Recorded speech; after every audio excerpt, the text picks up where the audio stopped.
our sermon series. Last year we did the 7 deadly sins, and I thought we'd take a slightly different tact this year. And we are talking about the 12 steps of spiritual living. And they are based on, of course, the 12 steps of Alcoholics Anonymous. The 12-step programs were brought together in the 1930s. The two main, say characters, that doesn't sound like the right word, were a man named Dr. Bob Smith and Bill Wilson, who was a stockbroker. One was from New York and one was from Ohio. And they came together on a business trip. Bill was on a business trip and was contemplating giving up his recently and short-lived sobriety while he was at a hotel. He saw a church listing, and he called one of the local churches from that church directory and asked the pastor if there was a man who had a problem with alcohol who we might be able to spend some time talking with, because he discovered that through working with something called the Oxford Group movement, that a personal accountability and helping other people was helping him as a secondary effect to stay sober. And so, thankfully, that pastor, that rector, had the perfect person for him, Dr. Bob Smith. And so he went over to that house and spent all of his free time on that business trip helping Dr. Bob to realize his own problem with alcohol and to begin to forge together a way which, quite frankly, has baffled people for centuries, and that is how to achieve sobriety when somebody is certainly in the grips of alcoholism, as it would say, a friend of old John Barleycorn. Bill Wilson himself went back to New York, and through the help of his rector, Dr. Sam Shoemaker of Calvary Episcopal Church in New York City, wrote the 12 steps of Alcoholics Anonymous, and they have not only withstood the test of time for alcoholism, but has certainly been used by a variety of addiction groups, Narcotics Anonymous, Cocaine Anonymous, Sex and Love Addicts Anonymous, Gamblers Anonymous, just about everything. One of the reasons I believe that it does work is because it's based on basic Christian principles of living the spiritual life. There's nothing novel about the 12 steps of Alcoholics Anonymous. As a matter of fact, Catholics, and as we are, of course, Catholic Anglicans, because we believe in one holy Catholic and Apostolic Church, have been promoting this type of spiritual program for living since the beginning of the church. And it seems that God has certainly used the ministry of Alcoholics Anonymous to bring people out of the enslavement of addiction, and which helps them to realize the freedom they have, and more importantly, the freedom they have in Christ. Last week, we talked about steps 1 and 2. This is actually, this is the big book, although this is a small copy of it. The big book, the original one, was much thicker and kind of looked like a Bible, quite frankly. Hardcover editions are still pretty big and wieldy. And the book is called Alcoholics Anonymous, by which it gets its name. This paperback copy is a smaller version. I probably should have brought my glasses to be able to read the smaller version. But it takes till chapter 5 in the book to get to how it works. And in there are the 12 steps. The steps we took, which are suggested as a program of recovery. Last week we talked about the first 2. We admitted we were powerless over alcohol and that our lives had become unmanageable. And 2, came to believe that a power greater than ourselves could restore us to sanity. Now, of course, we're talking about spiritual principles in general. So what we've substituted is that we're powerless over alcohol, we're powerless over sin. Original sin, and we are powerless over against the temptations of the world, the flesh, and the devil. We don't have to give in to them, but the temptations will come. Right? We're not powerless over having to give in, we're powerless over the fact that the temptations will happen. We have control of our own destiny, and we have control of our own reactions to those things.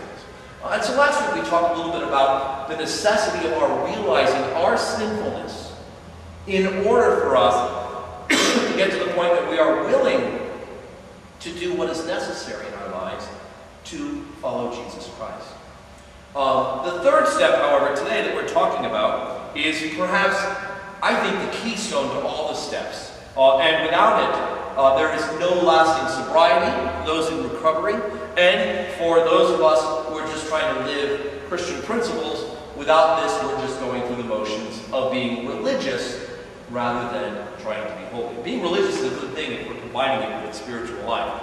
If we're being religious for the sake of going through the motions, not good for us.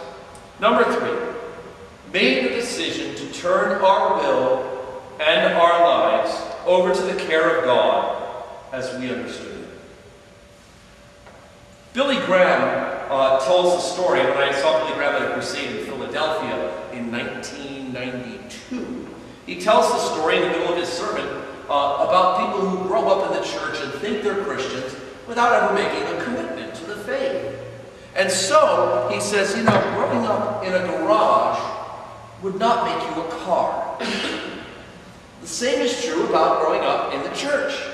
One could spend all of their lives going through the motions and being in the walls of the church, and it's better to be in than out, I promise you that. But there comes a time that we need to make a decision that we are going to follow Jesus Christ. Not just believe about him, but trust that if we turn our wills and our lives over to him, then he will be in our lives and looking out for us and aiding us for our best, for our good, and of course, as Christians, for salvation. I know in my own life, I grew up in the church. And I think I could say that I was a believer. I believed the doctrines of the church. As a matter of fact, from the age of 7 until the ages of about 16 or so, I actively pursued a decision that I wanted to be a priest. I felt that God was calling me a priest. My grandmother had prayed me into that vocation when I was 7. I sat on her lap. She was saying her prayers. I said, "Grandma, what are you doing?" She was showing me the different prayer cards and the little prayer book. And I said, "Why is that?" She had rosary beads. I said, "Why is that you're doing all this?" And she said, "Well, one thing is I'm going to make sure that God will let you be a priest." And so from 7 to 16, I became involved as an acolyte in my parish. I became, when I went away to boarding high school, I became involved with what was called the Stanislaus Kostka Club, which was for people discerning vocations. There was a particular priest who I admired very much named Father David Ladislaus Piedviecki. Stumble over all of that, who mentored a group of us when I was 14, and to this day I still am now back in contact with and admired very much. All of those things and the practice of the church, I believed those things. Now, unfortunately, I spent from 16 to 22 trying to prove to God that he did not want me to be a priest, and lived a life outside, for a great part of it, of the church. I was attending occasionally and knew better, and quite frankly, I never really stopped praying. But most of them were those, quick prayers. "God, if you get me out of this situation, I promise you I'll never do this again." And then I got out of the situation, I said, "Well, God, never mind, I got myself out of it, thank you very much." Right? So from 16 to 22, I don't think consciously I was trying to sabotage a vocation. But I do see in hindsight that was a part of what was going on in my own particular life. Several things happened, one of which was I got sick, primarily. And that came through the ministry of a church that used to open up the door on the walkway of the college campus, prop open the door, weather permitting, and ring the tower bell, and then have evening prayer at 5 o'clock at night.